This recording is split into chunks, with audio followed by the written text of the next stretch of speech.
Can we hear me?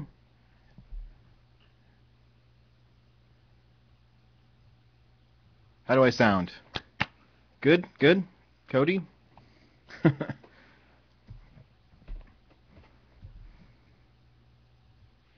rocking my Guitar Hero USB microphone. So, any feedback?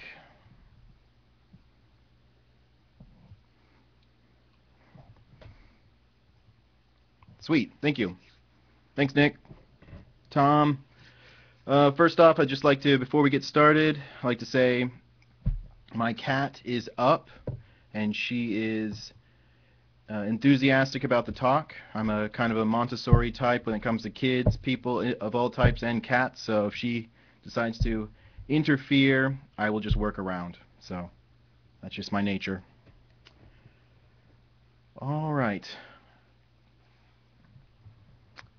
I've got 9 o'clock on my side, so that's 10 East Coast. All right.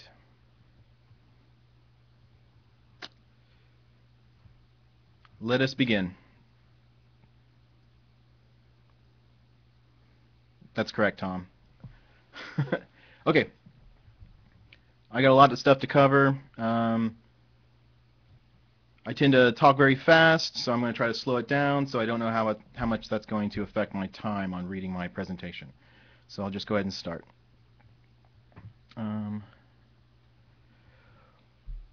All right.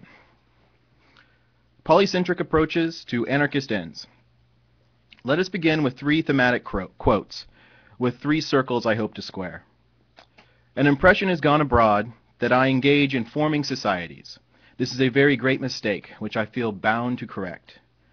Those who have heard or read anything from me on the subject know that one of the principal points insisted on is the forming of societies or any of other artificial combinations is the first greatest and most fatal mistake ever committed by legislators and by reformers. That all these combinations require the surrender of the natural sovereignty of the individual over her or his person, time, property, and responsibilities to the government of the combination. That this tends to prostrate the individual, to reduce him to a mere piece of machine, involving others in the responsibility of his acts and being involved in responsibilities for the acts and sentiments of his associates. He lives and acts without proper control over his own affairs, without certainty as to the results of his actions, and almost without brains that he dares to use on his own account, and consequently never realizes the great objects for which society is professedly formed. Josiah Warren from the Manifesto, a rare and interesting document. Second quote, the philosophers have only interpreted the world in various ways. The point is to change it. Karl Marx. Theses on Feuerbach. And lastly, the world still faces the problem of achieving a peaceful order among its nations. The instruments of autocratic rule have been sufficiently well perfected that a so-called dictatorship of the proletariat exercised in the name of the workers of the world proved feasible for an extended period of time. But such a system of autocracy can be achieved only under conditions of servitude. Societies that place substantial reliance upon polycentric patterns of order present contestable options that must necessarily challenge systems organized on autocratic principles. The world cannot remain half free and half servitude. Each is a threat to the other. Vincent Ostrom, The Meaning of American Federalism. Good morning, friends, allies, and fellow workers. I want to take this opportunity to thank George Donnelly for hosting this event and inviting me to participate. I first met George online through the Center for Stateless Societies, Stateless University, and I'm humbled to be able, even if only via the interwebs, to call him my friend. Thank you, George.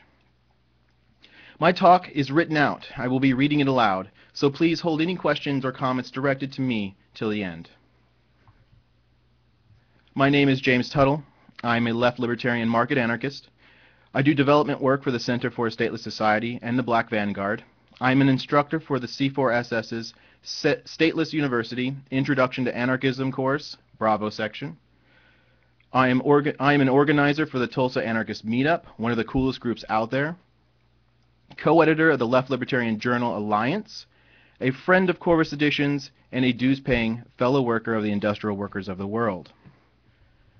Please support the work of C4SS. A $5 donation from every fan can keep our ship sailing. For anyone interested in picking up the latest issue of Alliance Journal, the Alliance Journal Volume 6, then check out the Alliance Journal section on libertyactivism.info. Keep an eye out for the next upcoming semester of Stateless University's Introduction to Anarchism, Building the New Brain Within the Skull of the Old. Don't forget to check out Gary Chartier's new book, oh, that's backwards, The Conscience of an Anarchist. There we go.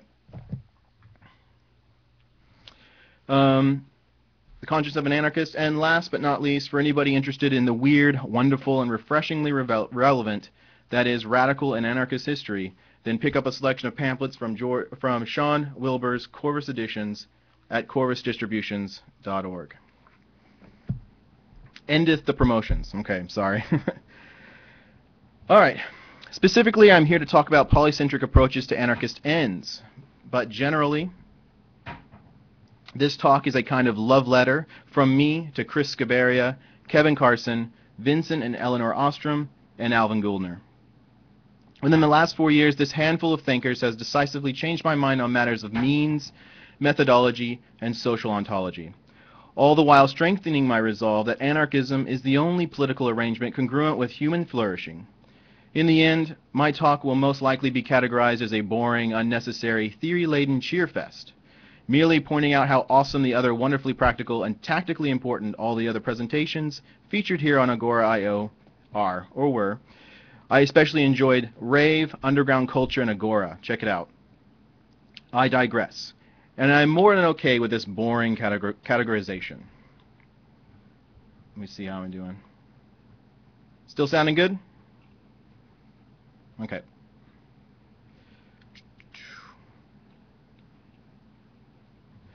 This is not a talk about strategies for structural change or evolution alone. It is a discussion covering the necessity of a structural, a cultural, and a personal, in other words, total change or revolution. I am not here to critique any one theory of revolution per se. I'm here to critique them all in polycentric fashion by observing that, as Eleanor Ostrom is fond of saying, there is no one solution for social issues or problems. This no one solution, the polycentric approach, is vindicated by the dialectical research orientation brought into relative movement vogue by neo-objectivists, mutualists, and left libertarians. Chris Scabaria argues in his Ayn Rand, the Russian Radical, that even if every politician disappeared, the problems of the neo-fascist mixed economy would remain. Genuine change encompasses personal, cultural, and structural transformation. And Ayn Rand goes on to say, intellectual freedom cannot exist without political freedom. Political freedom cannot exist without economic freedom. A free mind and a free market are corollaries. This kind of social hylomorphism in Aristotelian fashion, observing that only a certain social form can be impressed on a certain social matter excellently, for example, total despotism, never. On the other hand, a certain social matter makes certain social forms more likely to appear or remain, as in our current condition, creeping, toxic despotism. There is an inseparable matter-form relationship, just as there is an inseparable personal, cultural, structural relationship. This totality cannot be altered by marshalling monolithic forces or resources to be thrown against any one part of the social whole. The historical record and a little incentive analysis reflects that this very marshalling, by its nature, pulls away from its intended revolutionary goal and, in turn, becomes the nucleus of the dreaded counter-revolution. The polycentric dialectical approach counsels that social change is the result of a dissolving, a diluting, or a displacing of the institutions within an existing social totality. But I'm getting ahead of myself. What is polycentricity? According to Eleanor Ostrom, understanding anything is a process of learning what it does, how and why it works, how to create and modify it, and eventually how to convey that knowledge to others. So, from this perspective, polycentricity and its theoretical evil inverse, monocentricity, approaches society as a bundle of interconnected individuals and institutional relationships designed to resolve problems and allocate resources across many interested and disinterested parties. The relative polycentric or monocentric the system is a good indicator that not only of how that system looks and feels, but how efficiently information is used and how resources are concentrated or distributed. What does polycentricity have to offer a radical liberation movement? In contemporary political theory, there are a number of problems that must be either seriously addressed or, unfortunately, completely ignored. 1. How much theoretical practical credibility is there for self-governing political structures? 2. How does a revolutionary theory expect to revolve a society if the multi-level, embedded, nested nature of institutions gives them a curious, disinterested tenaciousness that makes them appear all but impossible to remove? To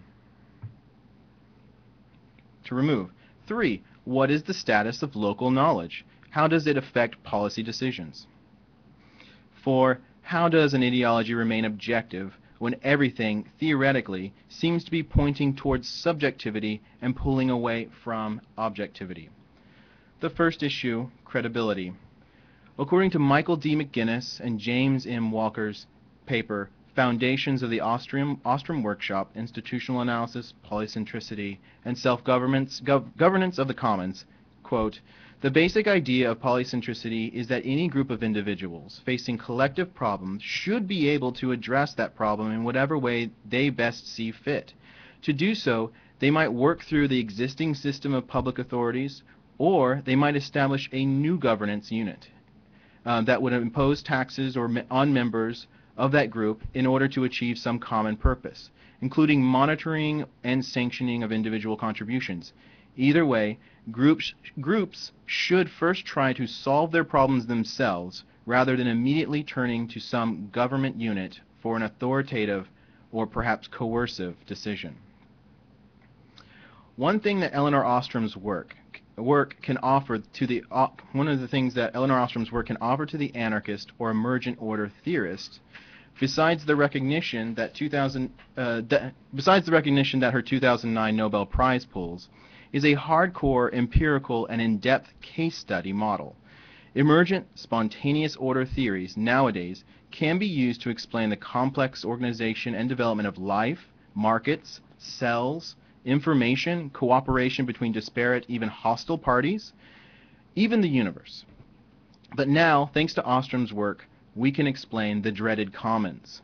The commons, the free rider, the last bastion of statist utility, making sure people pay for admission plus a little extra slice for our trouble.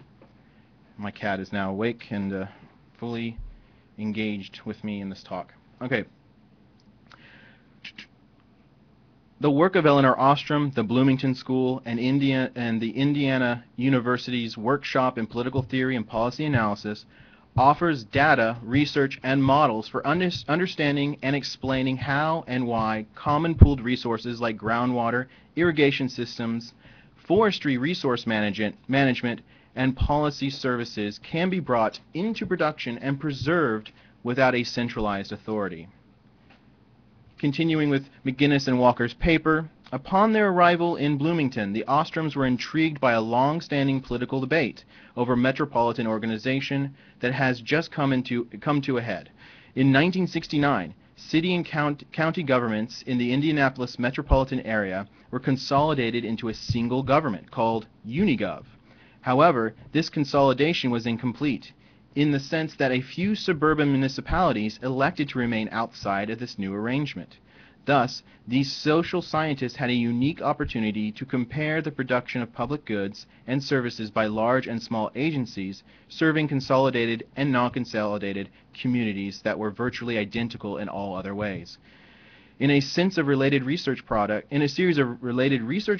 the Ostroms and their colleagues demonstrated that citizens were more satisfied with the performance of smaller or intermediate-sized police forces. And once more with McInnes and Walker, their later research, the Ostroms, on resource and development demonstrated that polycentric governance is equally effective for empirical settings that could not be further removed from metropolitan centers. In the United States, namely, some of the poorest regions of the developing world. So, who will build the roads? We will. Who will govern the commons and bring it into a preserving production? Again, we will. And if you don't believe me, check out Elinor Ostrom.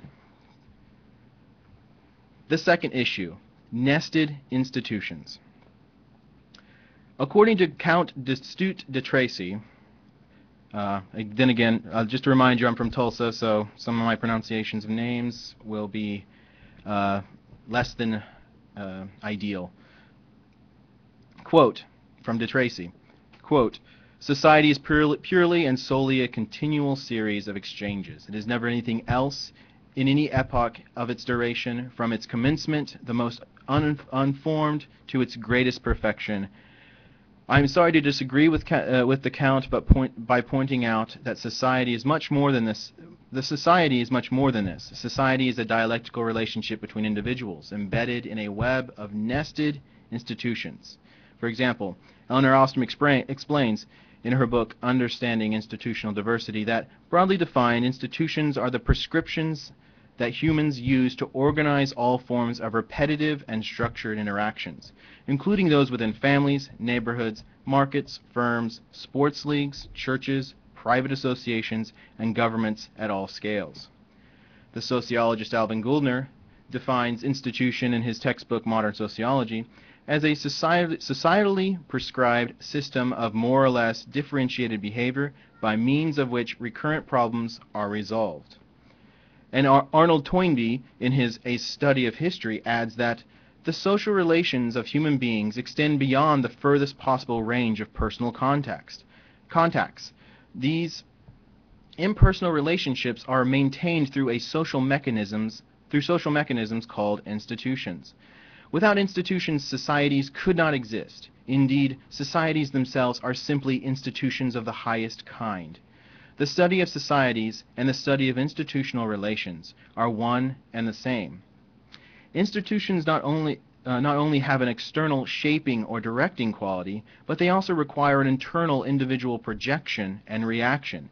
As we can see in Max Weber's classic definition of sociology, sociology is a science which attempts the interpretive understanding of social action in order to arrive at a causal explanation of its course and effects. In action is included all human behavior when and insofar as the acting individual attaches a subjective meaning to it. Action, in this sense, may be either overt or purely inward or subjective.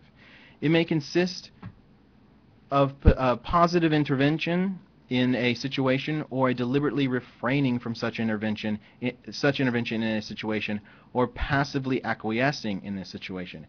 Action is social insofar, by virtue of the subjective meaning attached to it by the acting individual or individuals, it takes account of the behavior of others and is thereby oriented in its course. Max Weber, Theory of Social and Economic Organization.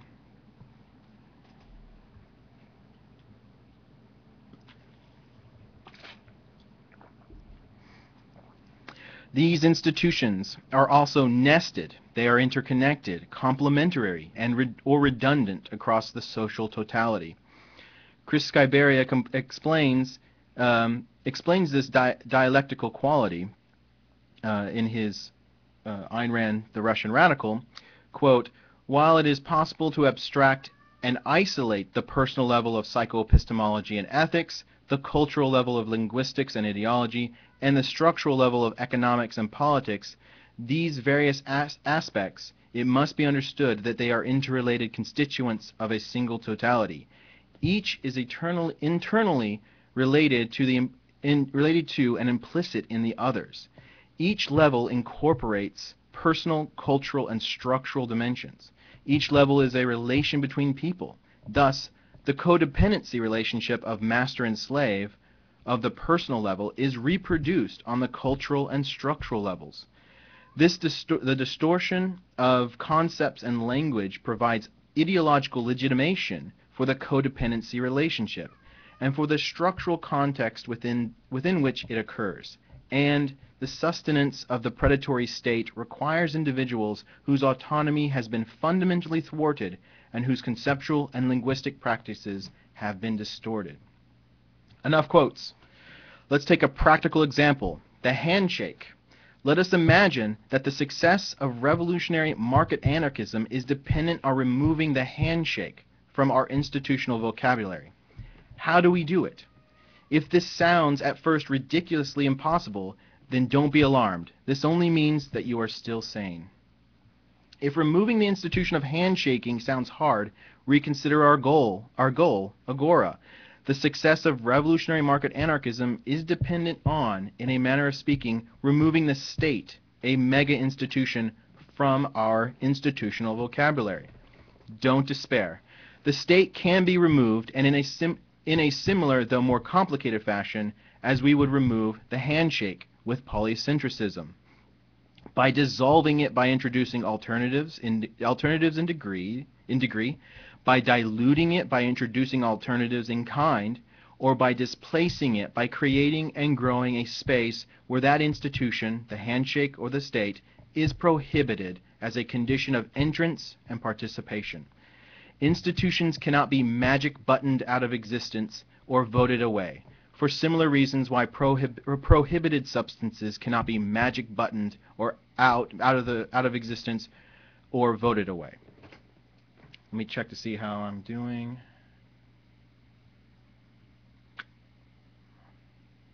Okay, you can hear my cat. Thanks, Nick. All right. We can't vote away our institutions. We can't magic button them away. So, third, the status of local knowledge. Useful, detailed, evaluative information is dispersed, diffused, and local. This has been the hallmark, the hallmark and the watchwords of Austrian economics, since it was just a pub topic in Austria. Not only is it metaphysically impossible, hat tip to von Mises, and epistemologically impossible, hat tip to von Hayek, to coordinate knowledge and action efficiently through a centralized agency without it looking like overkill or madness. But as Kevin Carson reminds us, there is an inherent antagonism found in hierarchical relationships. Conflict of interest is built into hierarchy, says Carson. The relationship between any higher and lower levels in a hierarchy is, by definition, zero-sum. Those in authority benefit by shifting work downward while appropriating rewards for themselves. Polycentricity is fully aware of this status of knowledge, understanding that resource allocation and conflict resolution are satisfactorily handed by those individuals or institutions most affected, or, if insufficient, by the spontaneous creation and development of new problem-solving institutions. The fourth is ideology. Paradigms and ideologies typically suffer from two withering crises of objectivity. The impossibility of a non-evaluative position, or the Mannheim paradox, and Kant's observation, Immanuel Kant's observation of selective survivability. Quote, the sociologist Karl Mannheim, as Clifford Geertz explains in his Interpreting Cultures, quote, Mannheim came to the realization that socio-political thought does not grow out of a disembodied reflection. The more Mannheim grappled with trying to develop a non-evaluative conception of ideology, the more deeply he became engulfed in its ambiguities, until, driven by the logic of his initial assumptions, to submit even his own point of view to sociological analysis, he ended, as is well known, in an ethical and epistemological relativism that he himself found uncomfortable. This is one of the foundational insights of axiological research, that for facts to have any relevance, they must first be evaluated as relevant. Now let's turn to Immanuel Kant. Quote, "The balance of the understanding is not wholly impartial, and one of its aims, which bears the inscription hope for the future, has a mechanical advantage such that even a slight reason failing onto its pan will raise the other, loaded with speculation far weightier in themselves. This is the sole error which I cannot, and indeed would not wish, to remove." Alvin Gouldner, in his speech he gave, or his talk he gave, The Dark Side of the Dialectic, with a nod to Kant, Immanuel Kant, reminds us that truth implies survival, but survival does not necessarily require truth. Gouldner continues, "What is not merely information technically relevant to the scientific hypotheses, but is also always news, relevant to everyday life. The reception of news is structured by how it impinges on people's hopes and aspirations. In the various everyday roles they play, their reception depends in part on whether it is good news, that is, welcome, or bad news, that is, unwelcome and therefore denied or readily forgotten. A quick example is a visit to the doctor's office, where good news is greeted with a lollipop and bad news with a second opinion. Another way or metaphor useful for illustrating these crises of objectivity runs parallel to the uncertainty principle in quantum mechanics. The more accurate you wish to determine the position of an elementary particle, the more inaccurate its velocity becomes to determine, and vice versa. Let's carry this over to sociology. The relationship between truth and point of view is similar to the uncertainty principle. The more accurate you wish to determine truth, the more inaccurate your point of view becomes. And the more accurate your point of view, the more inaccurate your ability to determine truth becomes. How can we resolve these crises of objectivity? Alvin Gouldner counsels, "The problem then is to avoid censorship, selective silence about or repression of those reports dissonant with our policies, and the selective dramatic focalization of reports confirming our policies. This policy of censorship avoidance, too, can fall into a crisis of objectivity, but polycentricity offers a self-aware solution. Increase the likelihood of your society to produce a Socrates or a Diogenes by increasing the numbers of points of view possible. Create or allow the creation of more institutions, more diverse and varied institutions. There will always be a crisis of objectivity. So the only way to protect ourselves is by reducing the power any one monocentric or monopoly ideology has over our social totality.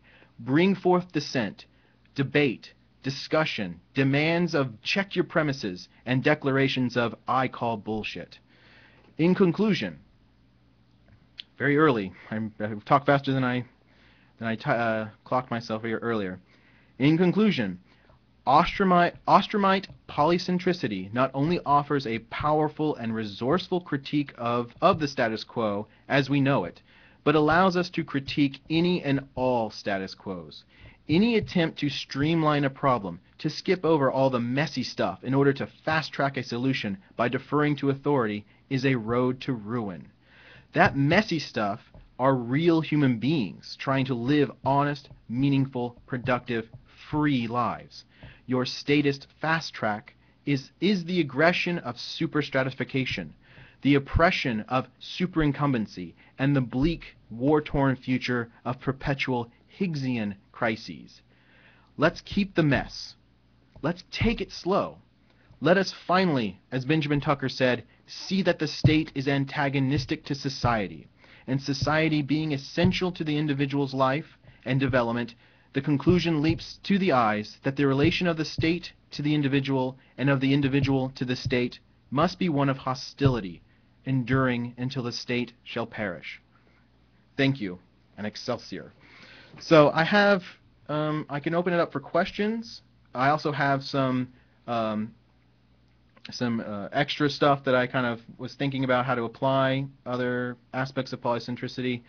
I can answer questions, or I can go into some of my other kind of disorganized thoughts on the subject. I'm going to go to the chat room. What do we think?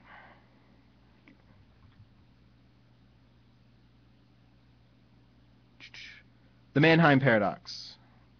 The sociologist Karl Mannheim decided that he was going to somehow go into ideology and generate a ideological approach that is completely devoid of bias. And the more he tried to do it, the more he found that he couldn't. The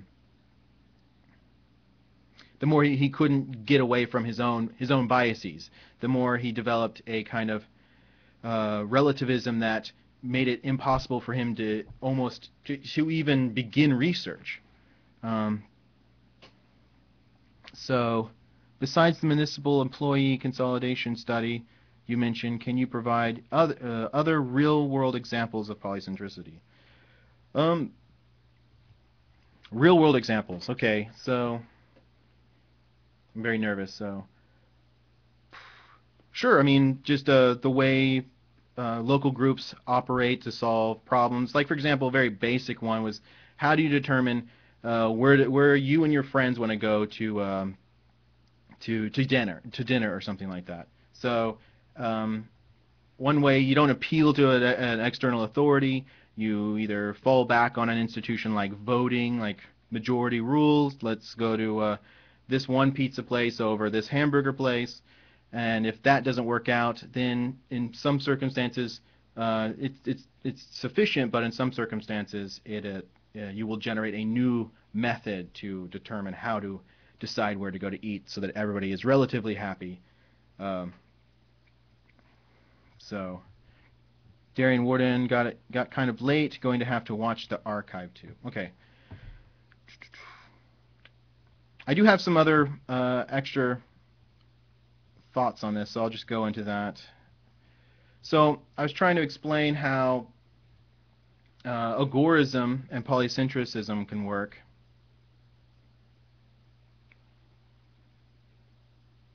Okay. I got a quick question.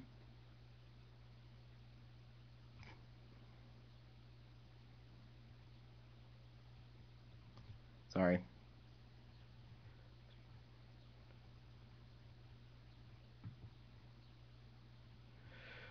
Travis Wheat wants me to know how I define left libertarian market anarchism. I've heard the term and it's a mouthful, but I was just wondering how you would summarize it. Well, I would summarize it as left libertarian.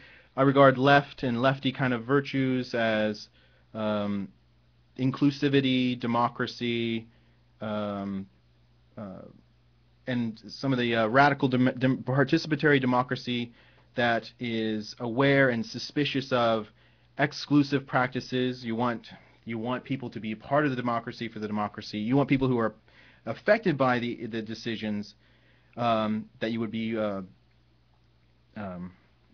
fixing with democratic decisions. You want the people who are affected to be a part of that process. So we're very suspicious of and very critical, rightly so, of racism, sexism, any of these types of isms that create an exclusionary or some sort of excluding people based off of arbitrary or accidental qualities. Libertarian, I regard libertarianism as a exploration of the non-aggression principle. So, and that tends to generate into various fields the non-aggression principle, a historical analysis between liberty and authority, and a presumption of liberty, and a fundamental presumption of liberty, that if you want to go beyond the fundamental presumption of liberty and create a state, you need to have a good argument. And for the classical liberal, there are some good arguments for trampling on liberty. For the anarchist, no arguments are sufficient. No arguments are good enough. Market, I regard market as, you know, there's different ways to approach it. Uh, I regard market as a way of analyzing structures or political structures that are designed, like, they don't operate very well unless you have multiple providers or multiple people within a context. So my form of market analysis, one, it's a discovery process, and it's also an epistemological process.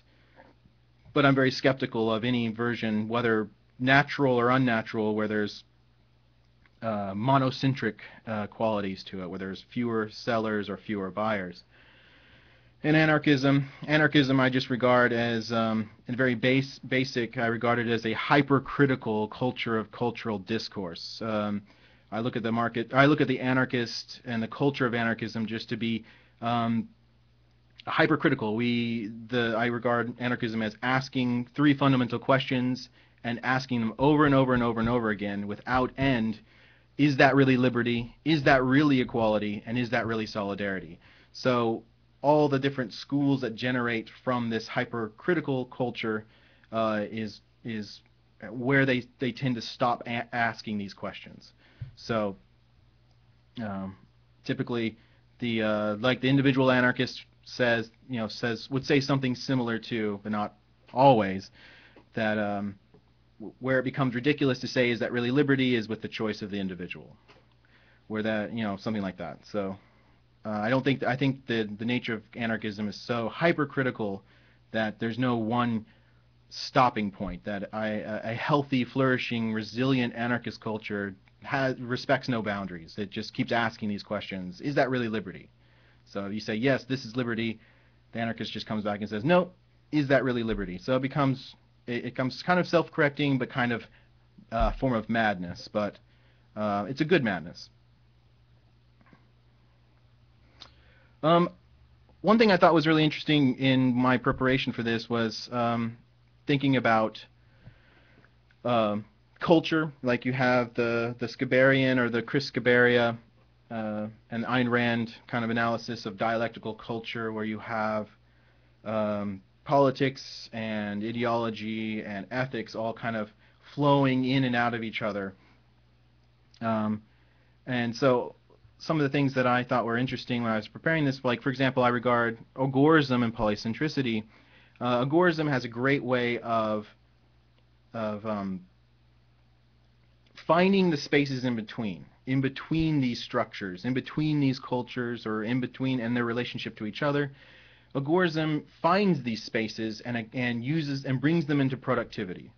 And that's one thing that we can do to help kind of orient ourselves in how to dissolve, displace, and diffuse the state, is by finding these spaces in between where nobody is operating, and then pushing out from there.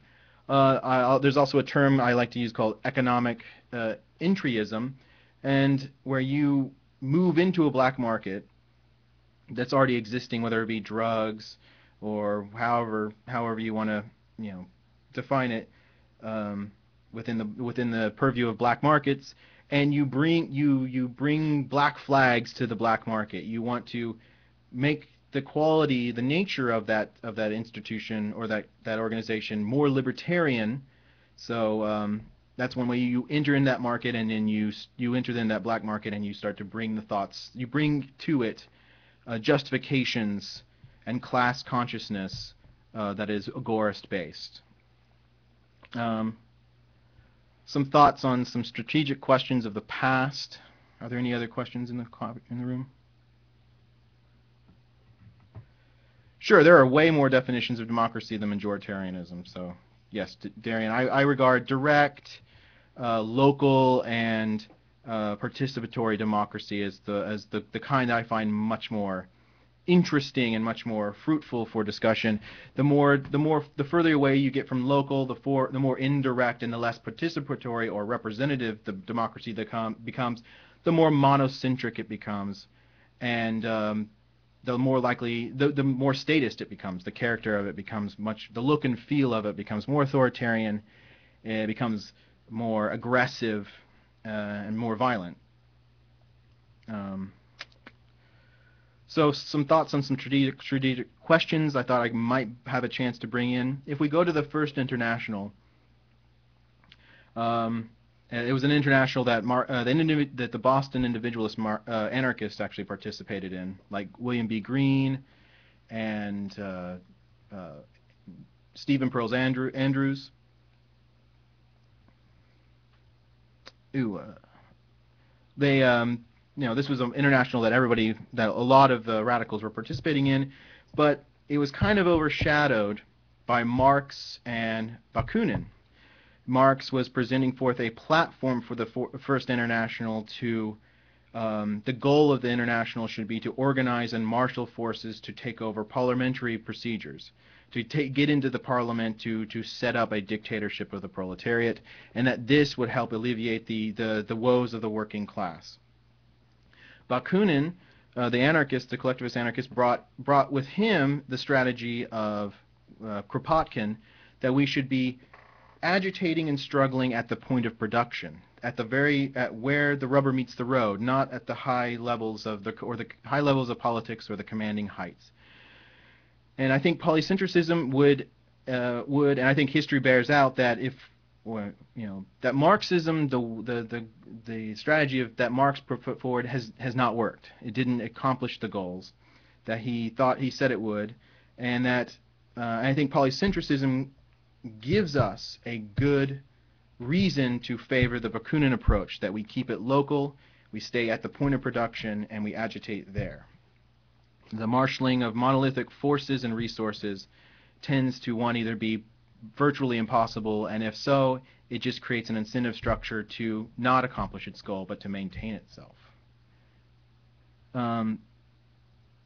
There's another interesting radical problem, or in history, it was an argument between Big Bill Haywood of the IWW and Elizabeth Gurley Flynn of the IWW, where during the Woodrow Wilson administration, when the radical anti-war qualities of the IWW were getting in the way of a good war, the Woodrow Wilson administration moved in and arrested thousands of organizers of the IWW. So two strategies came forth from this. Big Bill Haywood wanted to marshal the forces and the energy of the IWW for one big, awesome court battle, to go to court, have these long speeches, and change the minds of everybody with some sort of court drama. The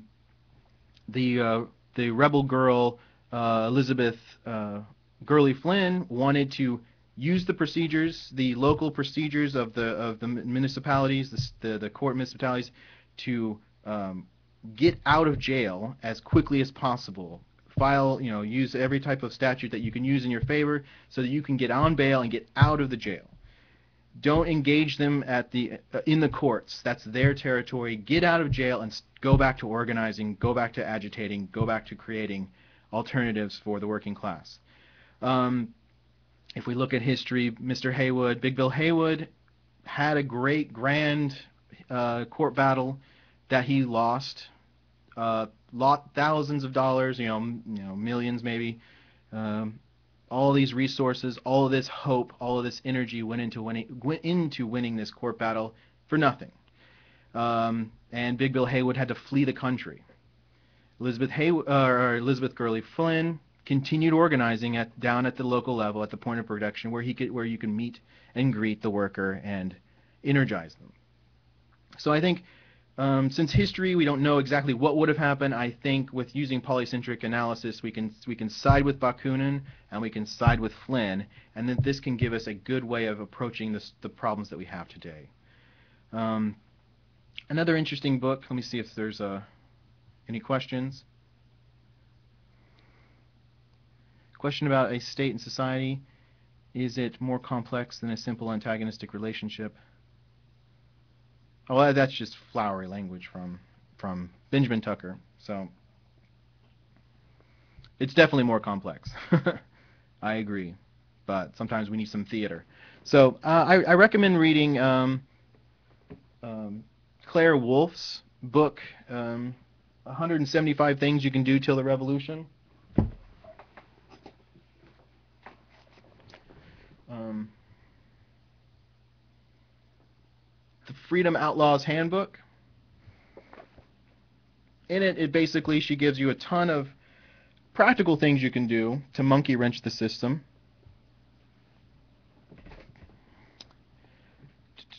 Oh, their credentials. Okay, well, I'll get to that.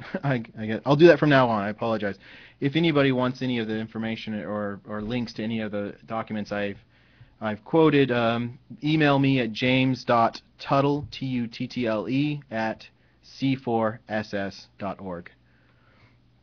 Or take my class at Center for a Stateless Society, Introduction to Anarchism, Bravo section, as Nick likes the slogan, building a new brain within the skull of the old.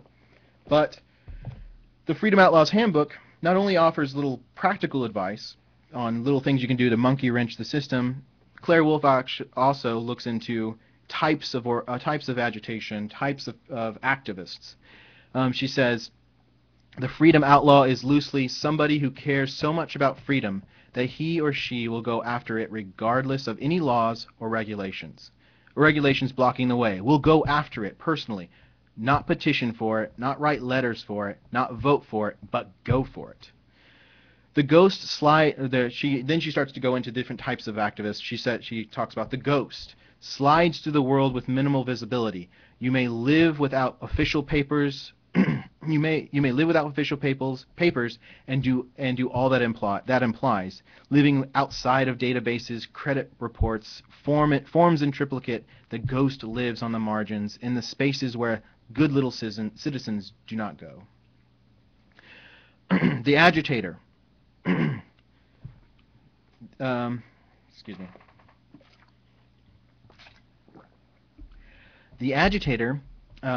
Well, he will make noise, but not just the polite noise of letters to the editor or participation in rallies. The agitator may be a trickster, or a monkey wrencher, or a leader of factions, or a Julian Heichland-style crusader. But in any case, he's someone who puts his, or her, of course, own life and health on the line to commit direct action for freedom. She also goes into the mole. The mole lives an exemplary life, obeying all possible laws, filing taxes, crossing the street only in crosswalks, holding a respectable job, maybe even a government job. But on the side, and in silence, gives help to freedom causes and freedomistas, as she calls them. Or saves herself up for the day when a single act of sabotage or whistleblowing can bring down an enemy of liberty. And then she goes on to add the fourth activist is called the cockapoo, after the cute little dog. That is a type I've hinted at. Claire Wolfe hinted at in her first book, but it is a last choice, a choice of tired, beaten, and all but defeated. But these strange days, an increasing number of us are tired, beaten, and darn close to defeated. So, when no choice is left to you, when all else has failed, become a cockapoo. Accept every scrap of aid offered by the benevolent but all-consuming state. Be useless. Become the government's pet and contribute in your own small but purposeful way to sucking it dry. I sure can, George. So in the Freedom Outlaws Handbook, Claire Wolfe describes all these different types of ways you can engage in, and I think that taking part in multiple parts of these roles, being a mole or an agitator or a ghost and a cockapoo, are good ways of changing the culture, playing that polycentric part, and being part of in all levels of this personal, cultural, structural relationship.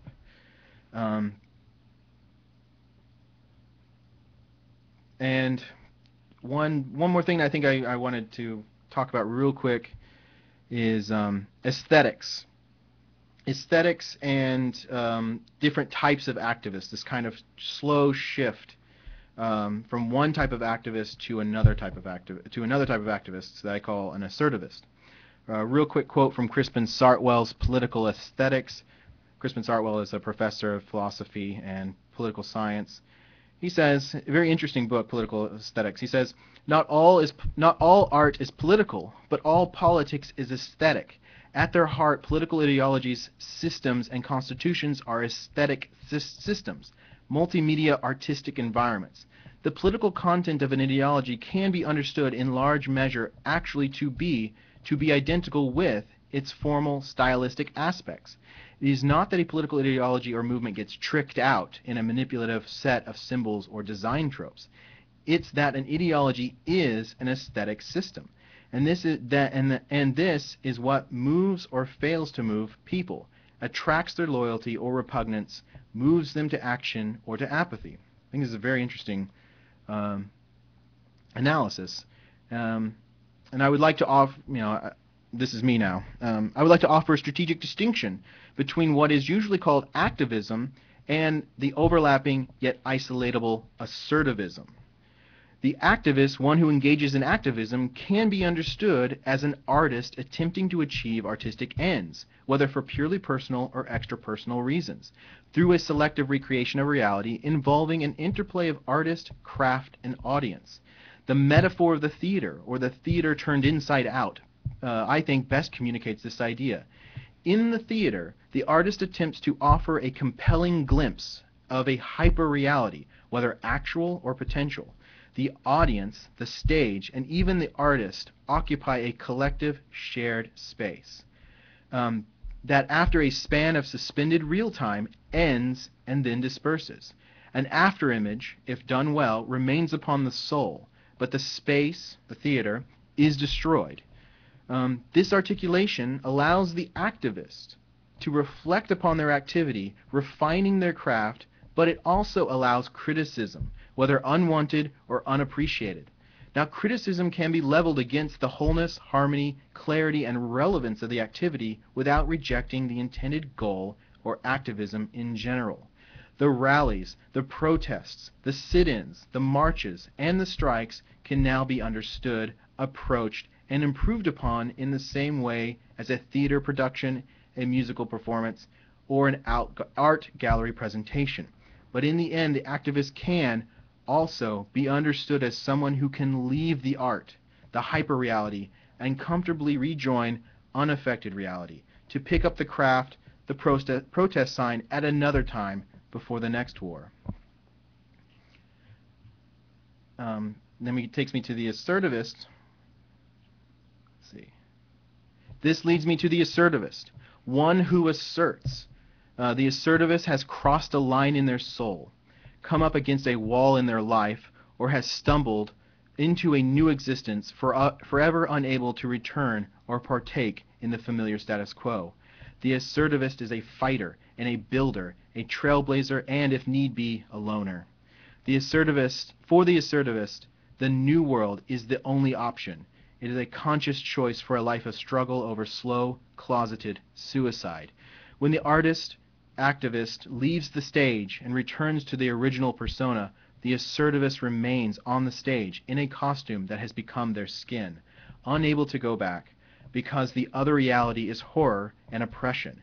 A good friend of mine once asked me, if nobody likes the rules of the game, then why do we continue to play? The assertivist can no longer answer this question. I think there is a place and a purpose for both the activist and the assertivist, but my heart and my hope lays with the assertivist. The assertivist needs our help, and in return, the assertivist will help us. I think that's one of the personal and cultural components, becoming an assertivist, and then finding other people to create a assertivist culture, and then from there, through the phases of Agora, pushing the state into irrelevance, displacing it into oblivion. I'm at 9:54 on my end. I was actually thinking of you, George Donnelly, as the assertivist, watching your activist career, slowly turning from an activist to somebody who just couldn't take it anymore.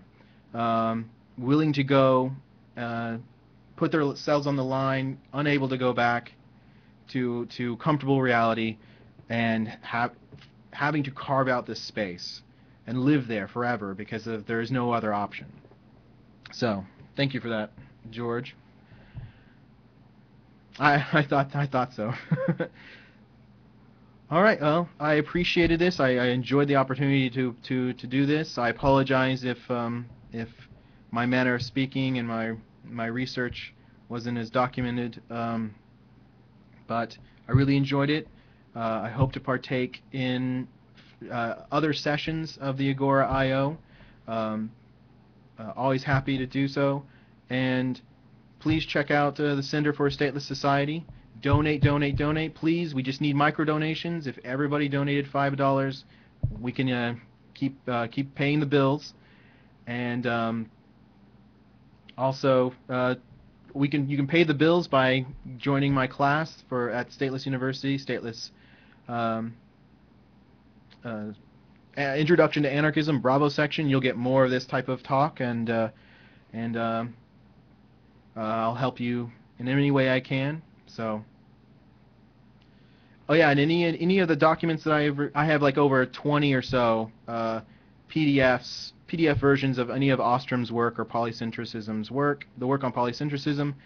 Email me at james.tuttle, Tuttle, at c4ss.org, and I'm happy to make them available for you. Thank you for everything. Have a great day. Agora I/O.